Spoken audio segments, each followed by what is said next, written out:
Hello guys, welcome to my channel. Today we are going to see how to fix mouse wheel scrolling problem and issues like mouse slow moving problems.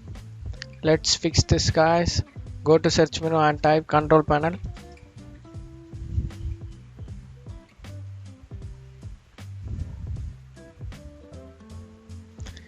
Go to control panel and here click on large icons and here mouse.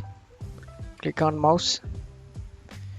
You can increase the speed by changing like this.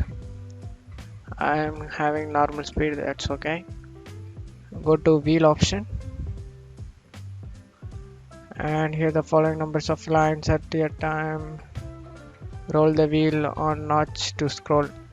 The speed of the scroll notch is here bro. You need to change it to 7. Click it and backspace. Change it 7 and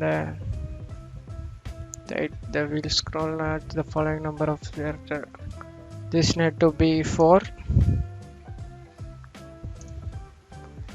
Click apply and okay.